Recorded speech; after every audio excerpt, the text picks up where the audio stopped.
for illumined life to be birthed into form. I am the truth. I am the light. Illumine, beloved divine.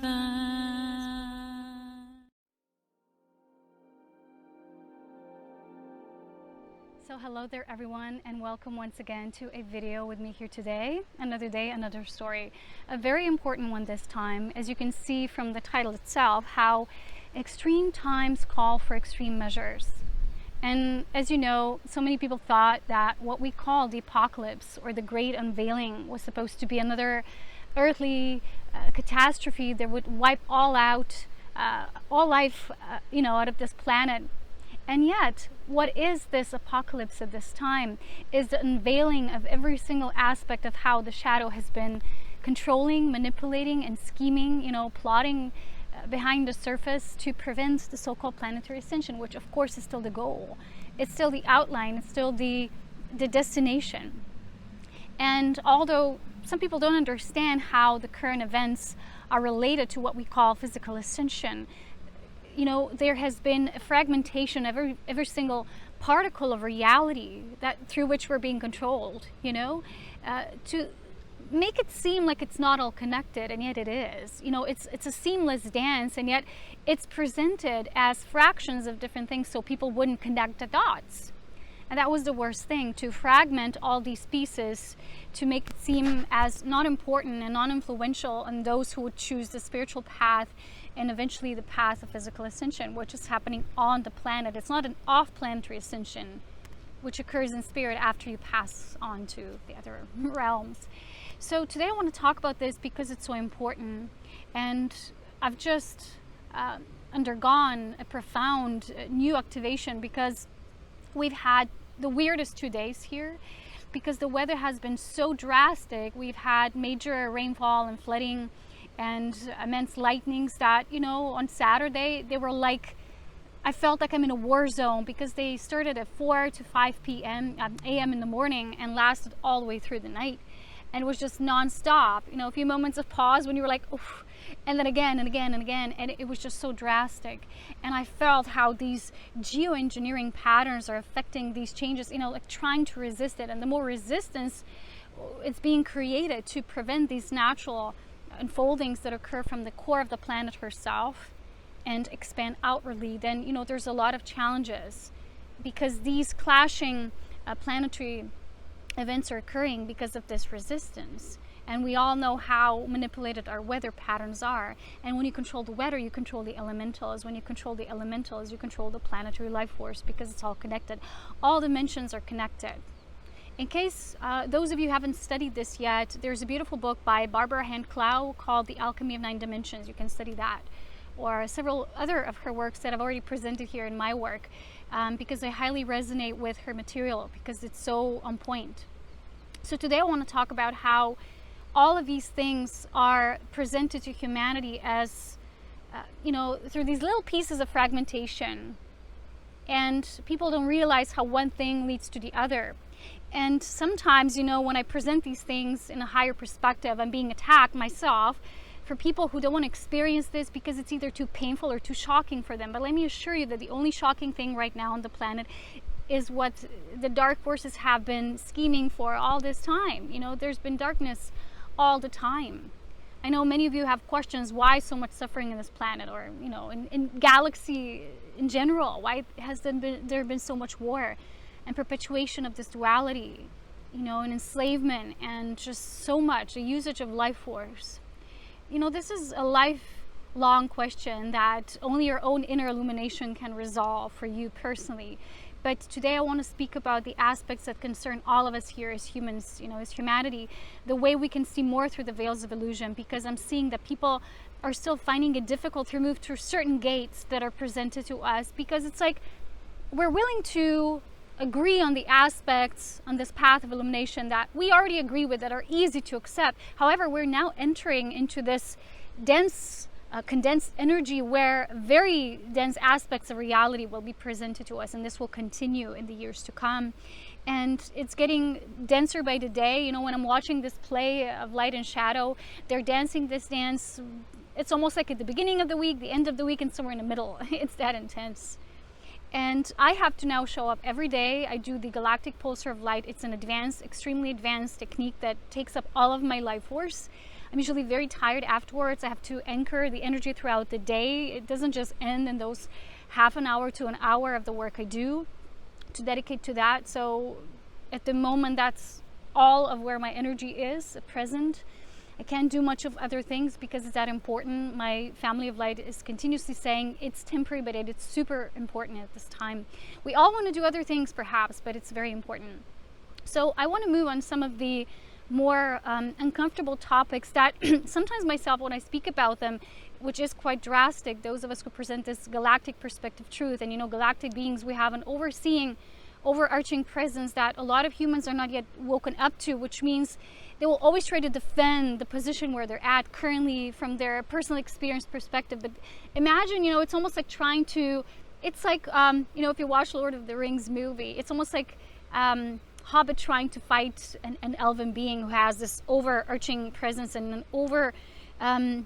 how do you even call it, like this predetermined vision, which sees it sees more aspects in the whole that, you know, one being is able to perceive only through a little of their personal experience they've had, because galactic beings they experience reality multidimensionally. They can hold several visions at once, which earth beings are currently at present not yet capable of. So it's sometimes funny when people try to argue with you. It's almost like they're trying to present their vision and they kind of blame you for being an ego, for speaking about these things, which is very courageous for us to do so, because I have to speak the truth that my Lumen Council presents to me. It's, if I don't do that, I'm not being authentic and I'm also not doing my work. So sometimes when I'm being criticized and ridiculed for the things I speak about, because people at the moment maybe can't accept them, which are certain individuals, because maybe it's too painful for them, because somehow they still relate with that aspect of reality, and it's too painful to see that they themselves have been controlled. And it is what it is. You know, you can wake up without waking up to adversity as well, just as that which you already perceive as the light. You know, to be an illuminator is not the same as being a light worker. There's a lot of people who are, you know, they're light workers, and I've just gotten a newsletter from one of these that I really love, and that being. And when we had these fires we have now going on in Amazon and also in Siberia, you know, all these people always say, come on, let's join prayer for the rainforest and this and that. You know, just prayers won't solve. Like I've spoken about before, it's very beautiful when people come together with that, you know, intention, but it's not how our awakening, you know, it's like you don't encompass everything with just a prayer. You have to, like I said, wake up to some very, very painful things that have been going on this planet, like I've spoken about in previous videos about galactically being awake in terms of acknowledging this. And today I want to use some of these topics. I've already mentioned the weather, right? And how controlled we are through it. And when you're truly galactically awake, you will be so discerning that you will be in tune with the energy. You will be in tune and at one with galactic core of what we call the center of our galaxy, but also with the planetary core and her pulse of life. And that's what I do in the galactic pulsar technique. I even out the pulses. I allow them to harmonize. There's a particle discharge that occurs, because I was also shown and guided through one of my recent activations in how galaxies are made, and it was very beautiful, and I was getting my memory back, and it was really beautiful. But at the same time, you know, you still wake up to this reality, and it's like, whoa, you know, it's intense, and we might feel waves of depression and suppression a lot because they keep coming in, and whoever is still hiding, you know, we want to go under the lid, will have more and more difficulty with accepting truth as it is. And I'm not here to personally argue with anyone. I'm just here to deliver the messages and do my work off camera for what I do, which is my, you know, regimen. It's primarily why I'm here, which concerns only me, and it's between me and my spirit. And I really don't like when people try to get in between me and spirit. I never get involved with anyone personally, and I really don't respect when people do that to me or try to do that. And I understand it's done unintentionally because there's a lack of awareness there, but it's still disrespectful. So recently I was sort of almost like trying to be swayed into an argument with someone who said, how can I talk about transgender in terms of, you know, also those dark alliances, which I mentioned in the previous video, and that it's not the same thing, and that they're sort of shocked when I heard that. And remember, maybe a year or 2 years back, I have an Elohim video playlist where there's a polarity in the gender specific based video when they discuss this and how dangerous it is to temper with their own biology of the body. And when you look at the nature, even with the words, right? Transgender, one step before transhumanism. And in case you don't know, or if you haven't studied that yet, or you haven't been aware, or it hasn't been brought to your attention, transhumanism is not you becoming an enlightened being and becoming an illumined light being. It is an agenda where you are implanted within, with artificial intelligence. There's beings who are controllers developing this on our planet right now, and they have been doing this for years and years. It's not something new. You know, so everyone was talking about the 2000 being one of that, you know, year, like a borderline into that apocalypse. And the computer age, remember, it started developing rapidly since then, and it's all connected. And I remember years back, I listened to one of, I think it was Barbara Marciniak's interview. No, it wasn't interviews, it was one of her channeling, sorry. And the topic came to this transgender as well, and the Pleiadian light beings as well mentioned that this is a very dangerous topic that people don't know. And I remember specifically one woman was truly trying to defend the topic, and they were saying to her, look, you don't have the vision we do. We see where this is leading in a multi-spectrum kind of way. And what my family of light, as Tantrika beings who are masters of polarity, that's how they bring life through the seed of life into creation. We design this and we work with the pulse of life to bring that life force, the spiritualized presence, into a harmonious resonance with life, which starts to evolve from it. So from that perspective, life is always seeded through the seed of life, right? So today I want to present it from this perspective again, because obviously a lot of people don't know about how dangerous it is once you start tampering with your own body's biology, specifically gender. Because gender is, it's not about being a racist or, you know, it's nothing about being pro or against anything. It simply is as it is. From the Elohim perspective, which is the family of light who are the builders and holders of form through which, you know, everything is created. And it's through our gender, and that's what we call gender and genitals, right? It's the same source, origin of the word.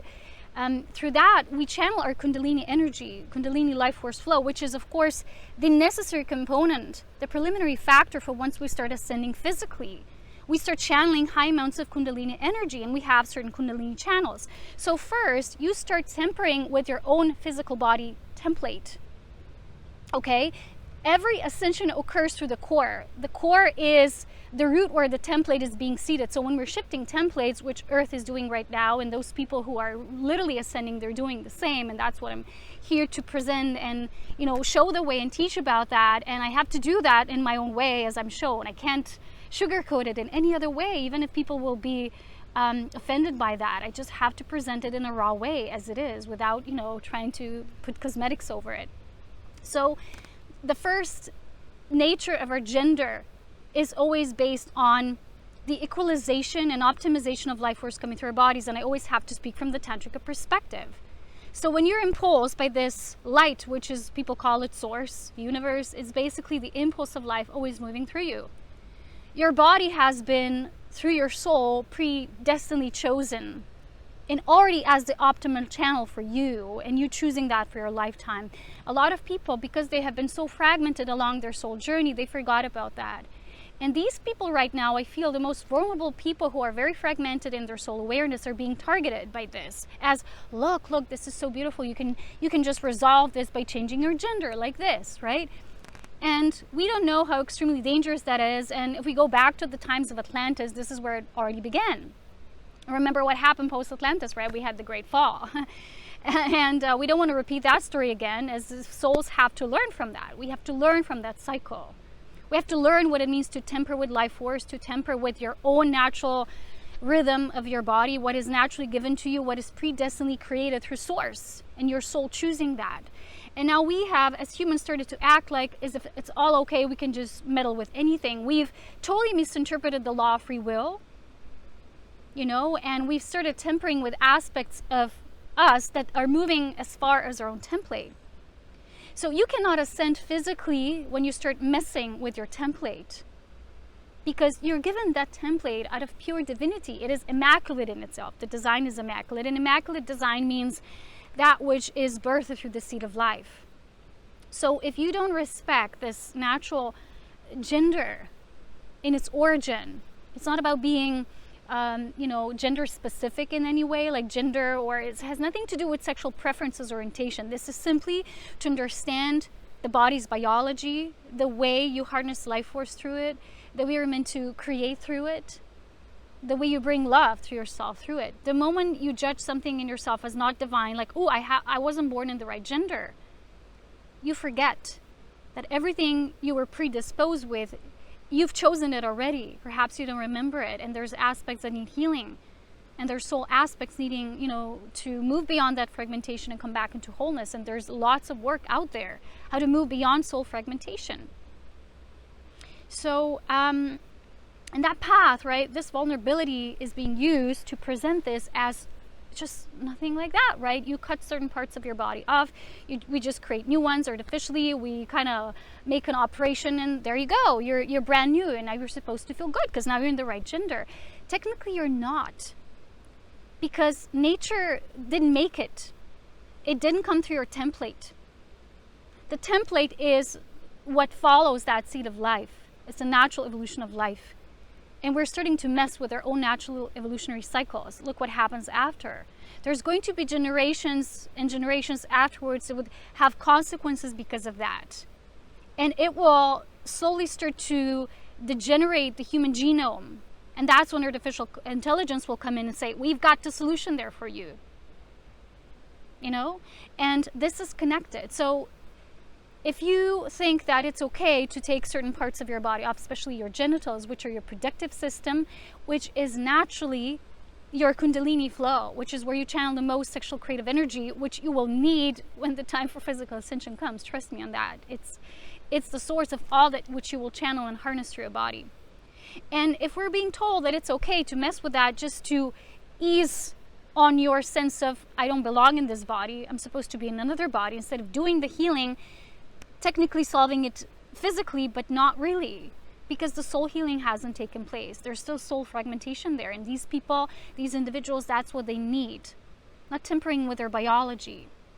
And when you tamper with biology, you tamper with your genome. Okay, so that's one thing.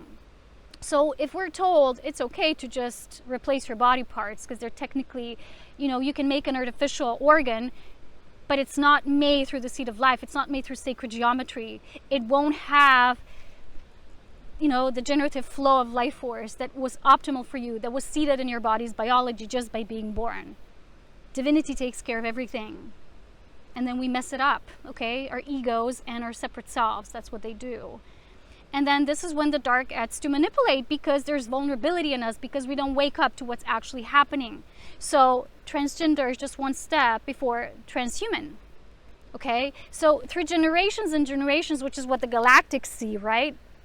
And this is the same thing that they've spoken about in the Barbara Masterniak channel, that they see generationally, they see like evolution of humanity if we go this path. They don't just see this as a personal choice, I have the right to change my gender. Everyone has the right to do anything, of course.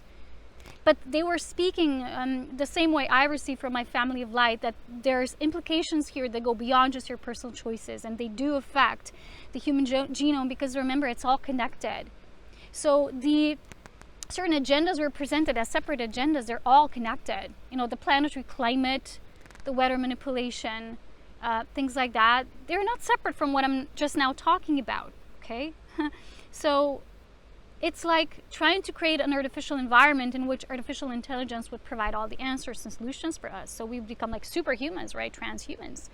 The Homo luminous, or the illumined human being that I talk about, has nothing at all, absolutely at all, to do with that. It is the naturally created evolutionary state from you, because you ascend your body from the ascending template. You don't have to change anything physically for you to do that. You use your light being merge and integration. You work with your light body. and it affects gradually your physical body. However, there's a lot of people who are not patient enough. They want results right away. Like, where's my ascension? I've done enough work. You know, sometimes I see people talking about things like, oh, I have never seen anyone do more spiritual work than me. I've been doing it for 5 years. You know, we don't need to clap to someone who's been doing it for 5 years. Some of us has been doing it longer. There's people doing it longer, but it's not about that. In the end, it's not about that. It's not about how long have you been doing it and now we're expecting results. It's what you have actually been doing. It's not a quantitative matter, it is a qualitative matter, if that's even the word I'm talking about here. But these aspects of quality over quantity and misunderstanding and being partially awake and certain things being too painful for us to wake up to, really have to move beyond that, okay? So when we are in our natural body's biology, we're naturally connected because our Kundalini flow is connected with Earth's Kundalini flow. And because of that, our discernment will naturally be intact as well.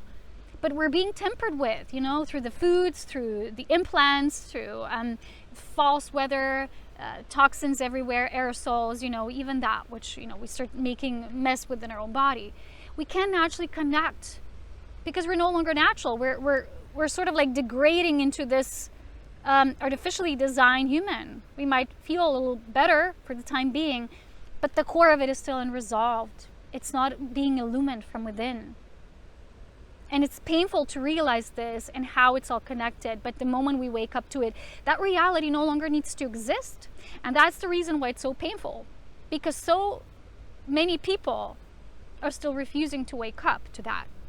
That's why it's so painful. And it's painful for light beings as well, because we get to be in this reality and participate and experience.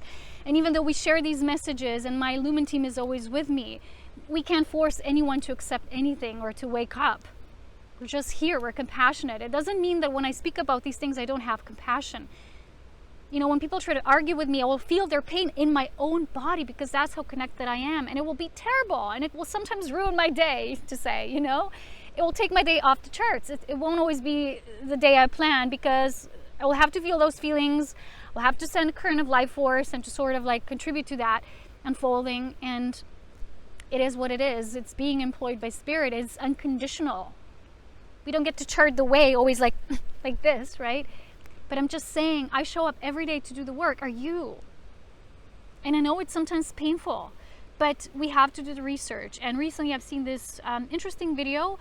I forgot the title. I think it's called The Most Shocking News the Planet. There's, I think there's David Icke speaking about artificial intelligence and its agenda, like the meaning where it's headed. It's a very beautiful explanation. There's a lot more behind it. But from a spiritual perspective, again, like I said, this is war on the planetary life force, and the war is all around the planet. It's not just in wars or war zones that are physically experiencing what we call war just because there's weaponry there. There's all sorts of weaponry, but for me, the most challenging weaponry is the invisible weaponry that we don't see, and it's in our skies, it's in the air. It's slowly moving into becoming artificial consciousness imbued in these particles. You know, they can be sprayed everywhere now, you know, with nanotechnology. There's so many issues. But if we believe that just staying enclosed in our little office space will fix everything, and we think that's ascension, it's not. Because planetary ascension and ascending with the planet and on the planet, it takes in all the components. It's like you're digesting all of these and they're being absorbed through you by you acknowledging all of them. I've already explained this before. It's not being done like, oh, screw these conditions, I'm not a part of this and I'm going off the planet. Well, you can do that at any time, anyone can. But it's not really learning the wholesome perspective. It's not being a part of the whole. And you have to, you know, drastically work at improving your discernment abilities, and sometimes it's painful, especially for the people who have been involved with this themselves. I can imagine how it is when you start awakening to this, when maybe you've already undergone such changes like the changes in the gender or things like that. It's, you know, it's a very huge karma in a way, you know, but there's a learning there. And as long as there's a will to transcend naturally, to return to the way of life, which is organic, it's through Holy Spirit, it's through the mother of all life. It's through life force that is just all nourishing. It's all already there for us. and waking up to that divinity, which we call the true enlightenment, and then bringing it to the horizontal expression, which is the embodiment. And that's what true illumination is. It's not light work, it is illuminating also the shadow. And the shadow is the unseen, that which we suppress or put under the lid because it's either scary or non-acknowledged, or we're not yet aware enough to see it or want to see it. But we always have a choice. The choice is always there. So there's quite a few issues, and and again, they're all connected. And you're always going to be the target when you speak about these things, not just by dark forces, also by people who are, in a way defending these things. But you have to wake up to the fact that when you're defending these things, you're actually perpetuating the dark because you're defending their own play. So you're kind of like, what are you? Are you team light? Are you? You're a double worker, right? It's like a double agent in a way, not even knowingly. There's, when you watch a movie and someone is a double agent, they're not always aware of, because they're given assignments from two angles and they're not aware what they're working for anymore. It gets too confusing. That's what the Matrix is there for, right? To show you, like, what is it? In the end, you're like, which pill is even the right one? I understand. But when you are, trust me, when you're truly in that source connection, you will absolutely know. Even when you have bad days. For me, my work, I also have bad days. I have terribly bad days. But I need to go to work. I'm an employee of spirit. I need to go every day. I need to show up, even when I'm like, just get me out of this situation. Sometimes the human aspect is in a way is wounded, no matter how illumined we are. We all carry the collective human wound just by coming to this planet. But we need to wake up to that and fearlessly move and work with this every day, instead of closing our eyes and saying, ugh, or just argumenting with someone about something that maybe you don't have all the answers to. Maybe you haven't done your research and you don't even maybe know fully what you're defending in the end. Okay? So it's time to wake up, like really, really, truly wake up. And I wish you all the most beautiful path on this.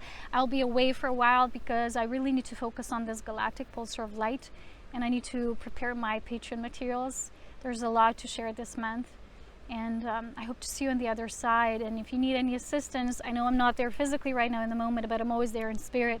Just call on me, call on my light team, call on your light team, call on all of our light teams, call on the White Brotherhood of Light. And instead of defending something with such emotional nature, always ask yourself, but what is there I'm not seeing? And how can I move beyond this? Because remember, it's not enough anymore to just take care of our own little piece of reality. We have to remember that all of our bubbles are interconnected. And it's not enough for us to just, I'm eating organically, I'm doing the zero waste, I'm trying to walk that path, and I'm just doing it for myself.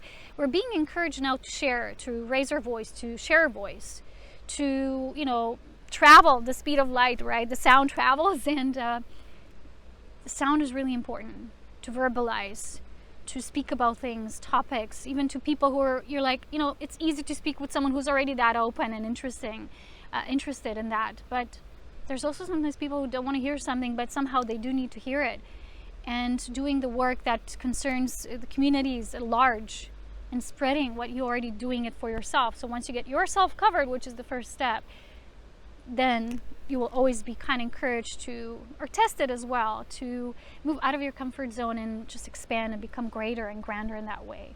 And for me, that's what is the necessary preliminary work of physical ascension, and that's how it is all connected. So as much as that is trying to be prevented on our planet, we don't have to give up, and we won't. I sure as well won't. And even though I have bad days, like I said, terribly bad days sometimes, I never give up. I'm really, really fierce in that way. So it doesn't mean I'm always like this, not at all. I have my moments, and they're just for me. But the point is finding always that space of inner resolution and communion with spirit that will present a bigger picture and how it all is connected. So with so many blessings of truth, as always, in divine illumination, walk that path, choose that path no matter what. And once you devote to it, yes, you will be challenged because it's not just a path of light, it's a path of illuminating through the dark and embracing the whole as it is and moving into new terrain. So, as always, with great love, wisdom, and power, I'll see you when I do. Enjoy.